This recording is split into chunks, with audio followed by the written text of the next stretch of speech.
Hey, Deep Blue listeners, this is senior producer Cleon Wall. Jason Shepard will be back next week with a brand new episode. In the meantime, we thought you might enjoy one of our other great podcasts from BYU Sports Nation and BYUradio. The Big Stories podcast features uplifting tales from BYU's Big 12 opponents, and I'm the host of the show.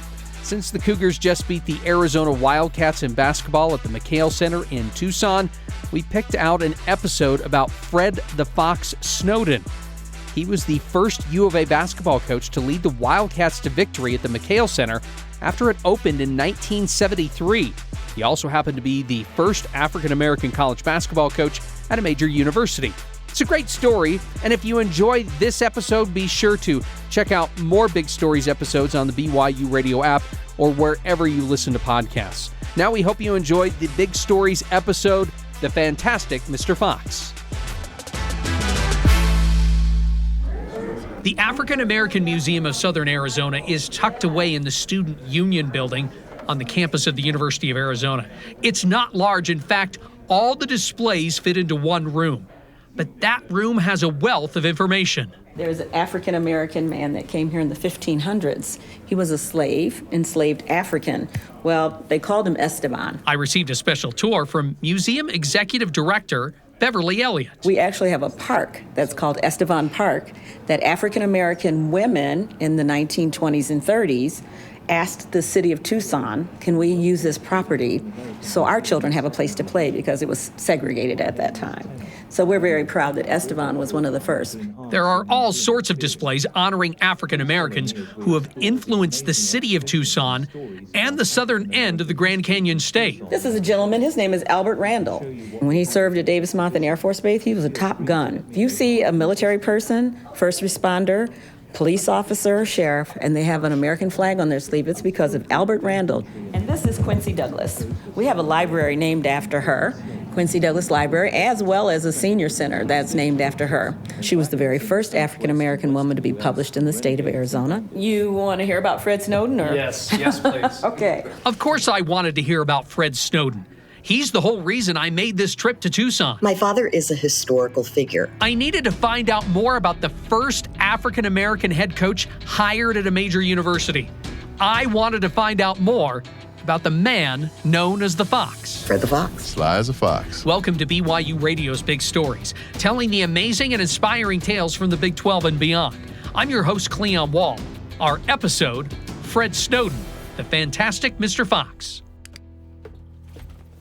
Stacy Snowden was rummaging through her father's stuff one day, finding old photos of Fred for a future documentary film. I went and dug through boxes and pulled out my parents' wedding album, which, people don't really pull that out and look at that too often.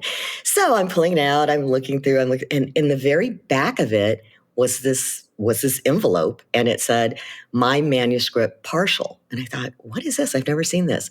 I opened it, and that was my dad's story. In that story, Fred detailed recollections of his early life in Alabama. I was aware of the, Jim Crow days and the racism that went on in the South. But to hear him describe the racism and the things that he experienced was stunning to me, because they were my father's words.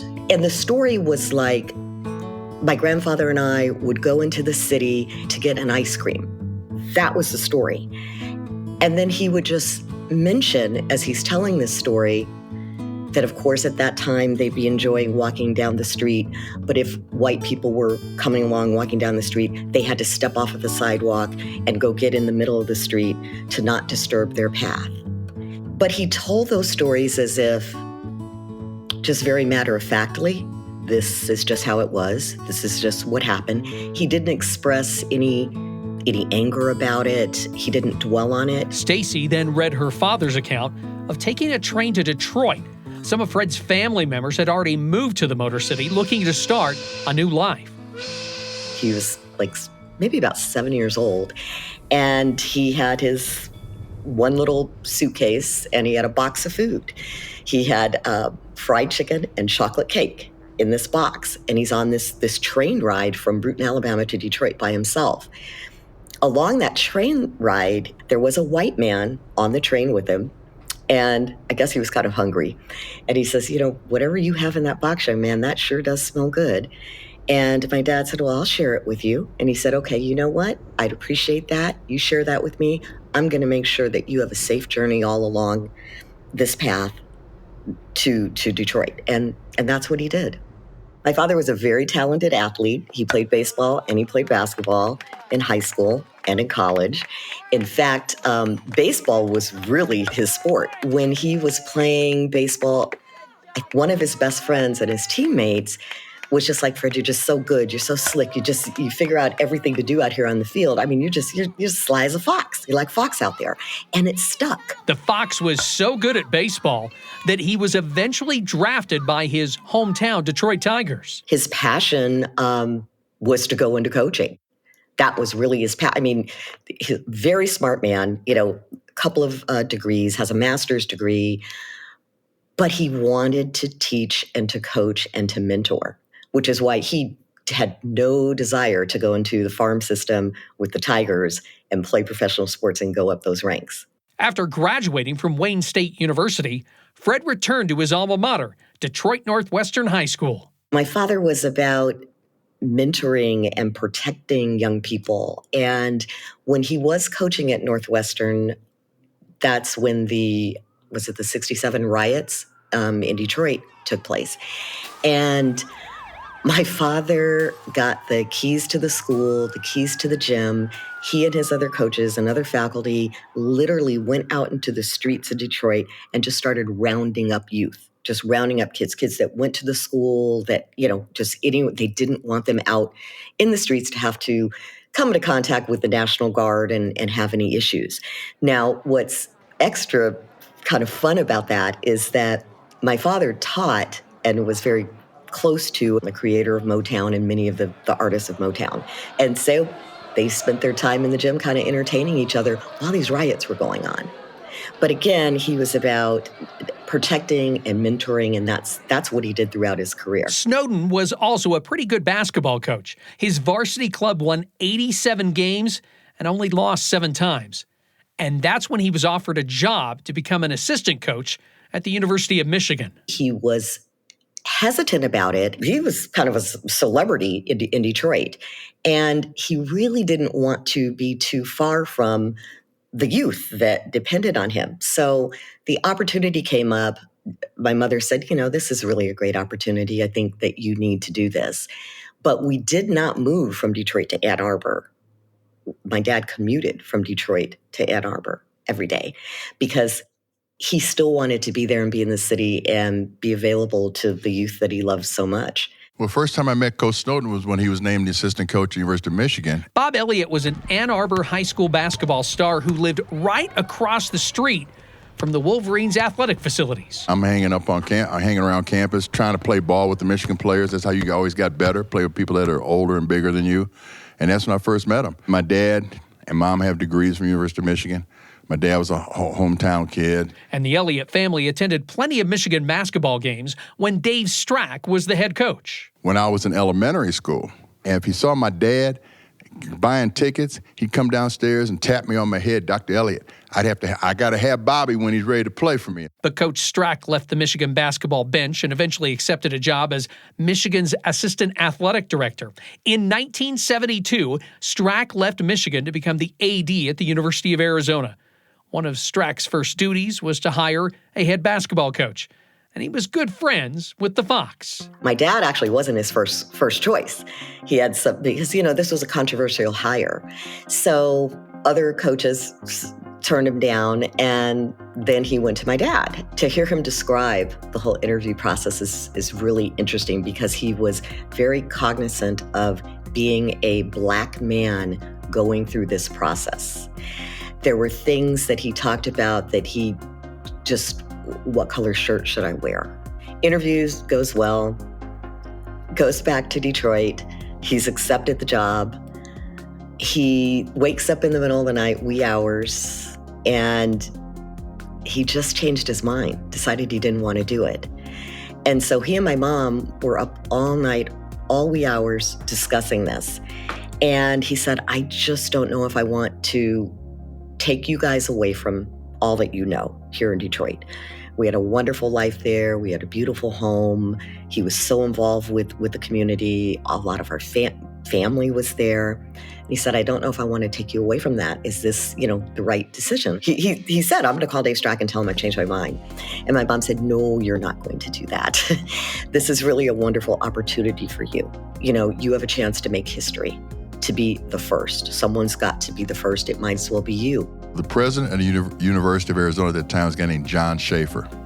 Dr. Schaefer told me that he just felt that with all the black athletes showing up on these games, why is there not a black head coach? Dr. Schaefer said it was the right time, it was the right decision. Fred Snowden's hiring made him the first black head basketball coach at a major university. 2 years prior, Will Robinson, another former Detroit high school coach, was the first African-American hired as a head coach at Illinois State. Coach Will was the first Division I, yes, but not being at a major university, you're not going to get the kind of publicity.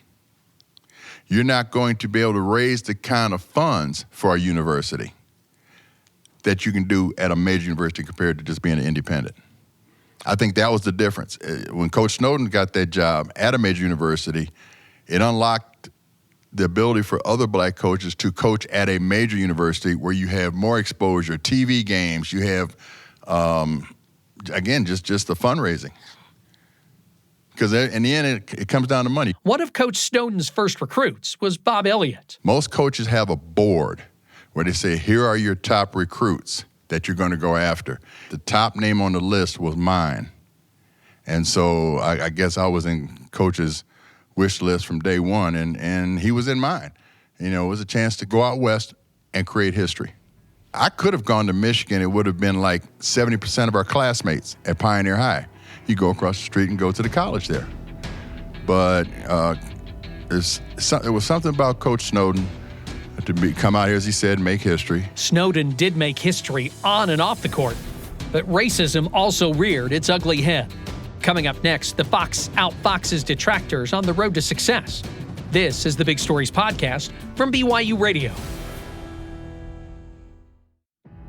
Welcome back to the BYU Radio Big Stories Podcast episode, Fred Snowden, the fantastic Mr. Fox. Fred Snowden's hiring as University of Arizona head basketball coach was a landmark decision in 1972. Snowden, nicknamed the Fox in high school, was the first ever African-American basketball coach at a major university. Snowden initially accepted the job and then was going to reject the position. Snowden's daughter, Stacy, said her mother, Maya, convinced him otherwise. And so my mom really talked him into it. This is really a wonderful opportunity for you. You have a chance to make history, to be the first. Someone's got to be the first. It might as well be you. You've wanted a head coaching job. You've worked for this your whole life. You deserve this. We will be okay. We will make the adjustments we need to make, and we'll be okay. But you deserve this. You have to do it. And so then he went on and did it. Snowden's task was not going to be an easy one. The Wildcats had suffered through 3 straight losing campaigns, including a 6-20 record in the 71-72 season. Coach comes in and starts 5 freshmen. The year before I got here, they're called the Kitty Corps. Snowden also had to drum up support for his Kitty Corps, according to former Wildcats basketball player Bob Elliott. We've had people tell us stories that they were like in a laundromat, and Coach Snowden would walk up to him, hey, I'm Coach Snowden, I'm the new basketball coach at University of Arizona. I want you to come out here and watch our guys play. He went to schools. They had the Greyhound dog races. He went there. Any place and every place he could go. Grocery stores. He'd go in the grocery store and start talking to people, introducing himself, telling them who he was. And, it's going to be great. You got to come see these games, and just really built this excitement. I mean, and he told people, and we're going to win. We're going to win from the start. And they did win. Behind future NBA players Eric Money and Al Fleming, the Cats went 16-10 and finished second in the Western Athletic Conference. Fellow future NBA player Bob the Birdman Elliott joined the team the following year, and the Cats improved to 19-7. Even though Arizona was winning, all was not well with the Cats' head basketball coach. Tucson was just so different, not a diverse place at all. the African American community there was less than 1%. Coach tried to buy a house, and there's a situation called redlining. Redlining, for those that don't know, is where there's certain parts of a city where your CC&Rs say certain people can't live in this neighborhood. And he tried to buy a house in a neighborhood that the neighbor said no, because you're black. But my mother knew that they had houses they were building that were available. So she sent one of her close friends who happened to be blonde and blue-eyed. And they said, oh, yes, you can have any of these homes that you want. My mother sent another friend who was also white. Same thing with her. But they turned us down. My parents ended up suing them, and they won. And then my parents said, we have no interest in having a house from you, but we're doing this to set a precedence here so that you will think twice and this won't happen to someone else. So finally, a builder who was excited about potentially having some winning basketball built a house for my parents. And then when they built that house, they had to end up getting the CCs and Rs changed for the community because at that time it said no blacks allowed. So one day at practice, Coach is on one. I mean, he's in the worst mood you could ever think of. And so he says, all right, everybody take 15. So I go up to him and say, Coach, what's the deal? He said, you want to know what the deal is, Bobby? You want to know what the deal is? Come upstairs with me to my office. Okay, Coach, let's go upstairs. And he said, sit behind my desk. He had a real nice desk. I'm sitting here like, okay, this kind of nice, Coach. He said, no, open up that bottom right drawer. All hate mail. N-word, I will shoot you with your white shoes on. N-word, blah, blah, blah.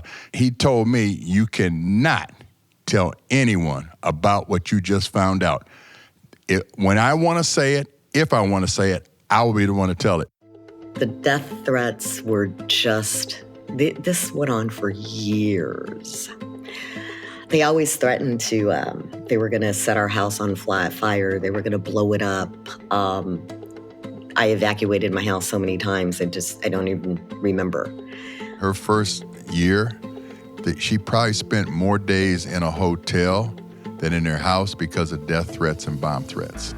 We've had some people come through here that went to school with her, like in elementary school, and they remember the fact that we could go out on the playground during recess. Stacy had to stay in the room because of a death threat or a kidnapping threat. These were stunning things. When I got to Tucson, it was really the first time I'd heard the N-word. And it's because I was being called it all the time, and so was my father. My father's first many years of coaching, other coaches and even the officials would not give him the respect to refer to him by his name. They always called him the N-word. The Fox and his family remained resilient. He said, we're going to stick this out. We'll be okay. We'll find a way. Worse things have happened. He had seen or witnessed worse things in his early days in Alabama. So he said, no, we have to do this. Someone has to be the first. I am the first, and I'm going to ride this out so I'm not the last. Coach Snowden won over a lot of fans by winning a lot of games. When he first started coaching there, they were playing in this small gym called Bear Down.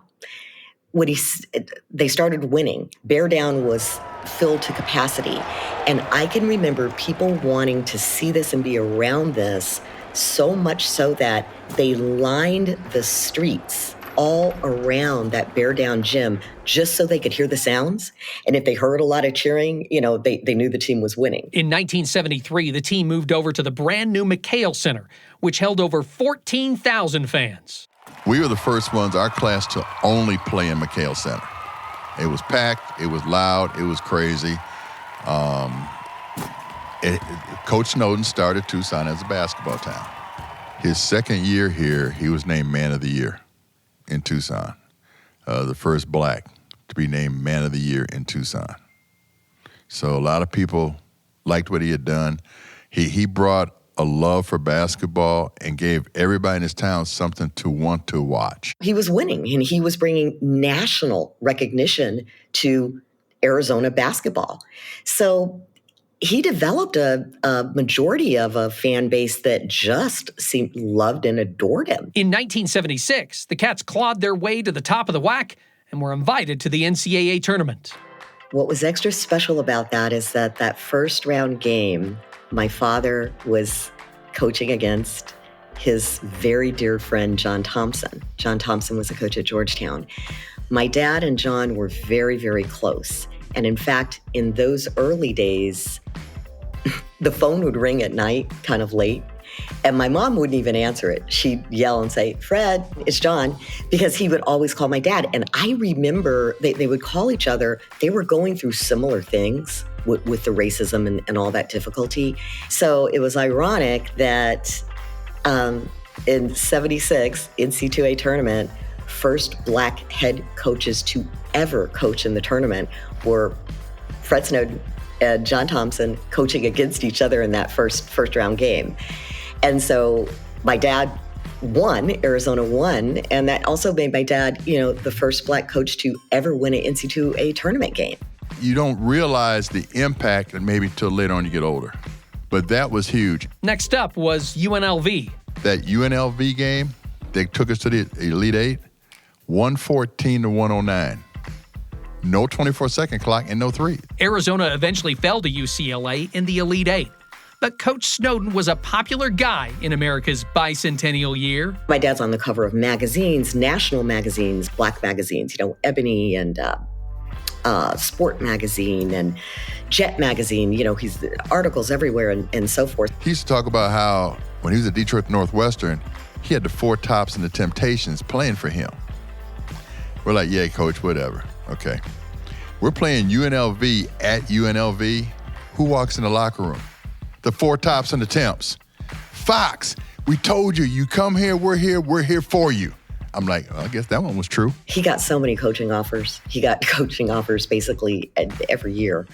And my father was loyal, very, very loyal. So he was extremely loyal to Dave Strack and to the university, and just turned down these actually much more lucrative opportunities. So this was it was wonderful for my dad and for our family, and it was great for the university and great for Tucson. I remember seeing Bob and that team play UNLV and UCLA to make it to the Elite Eight. This is Joe Nels. I was still in high school, senior in high school, and I saw him. I'm like, wow. And then I got a call, would you want to come to the University of Arizona for a recruiting visit? I'm like, sure. Nels joined Bob and Coach Snowden the next season. Coach was a motivator.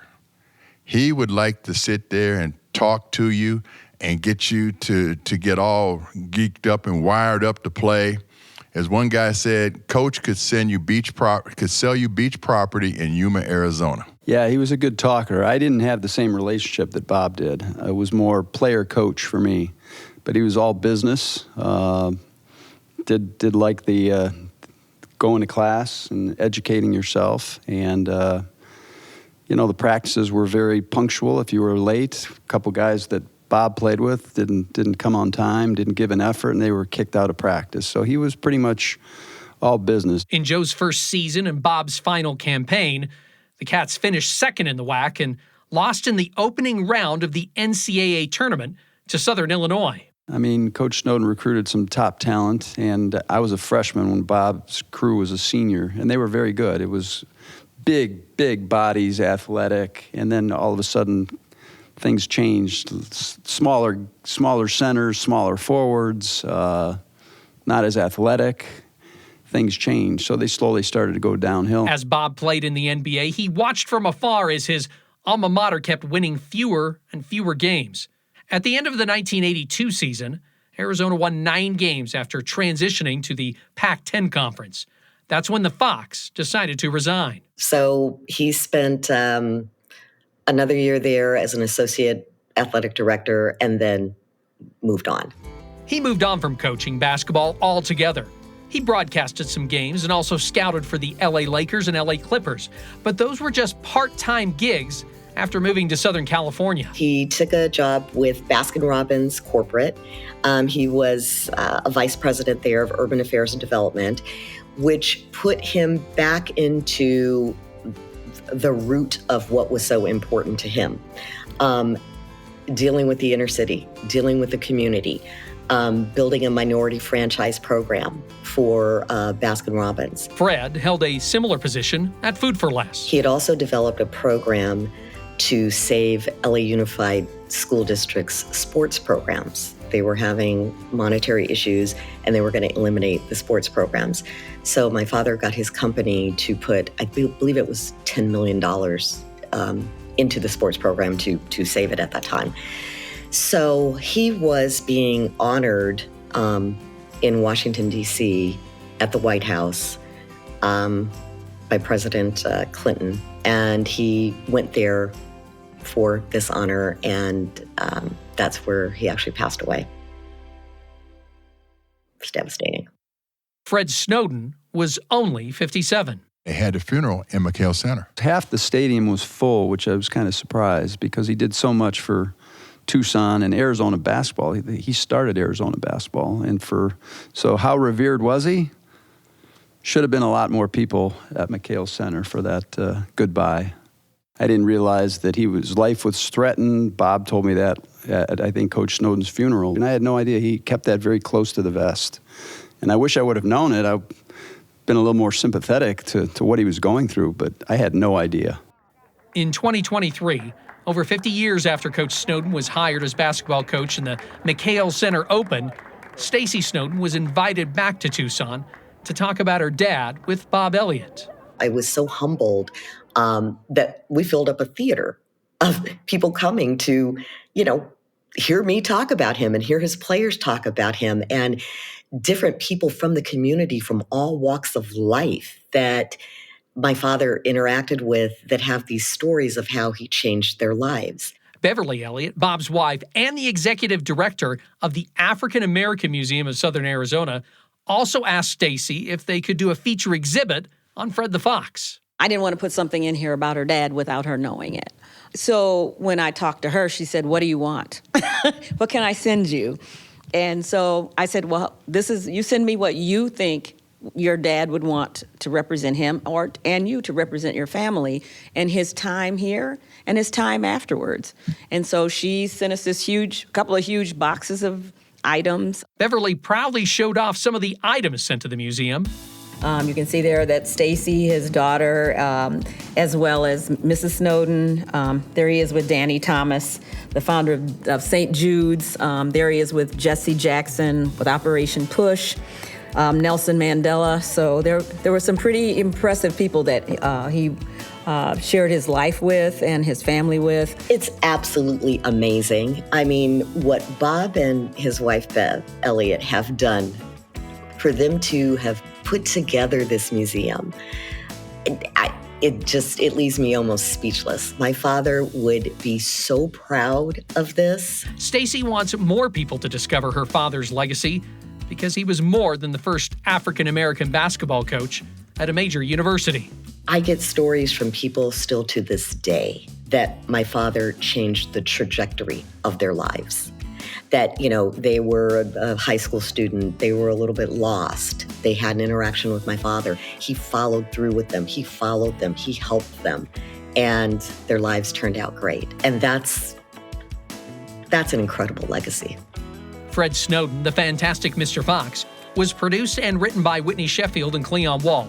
Music and post-production by Finn Morrison. Make sure you watch BYUTV's Big Stories by logging on to BYUSN.com. Big Stories is a production of BYU Radio.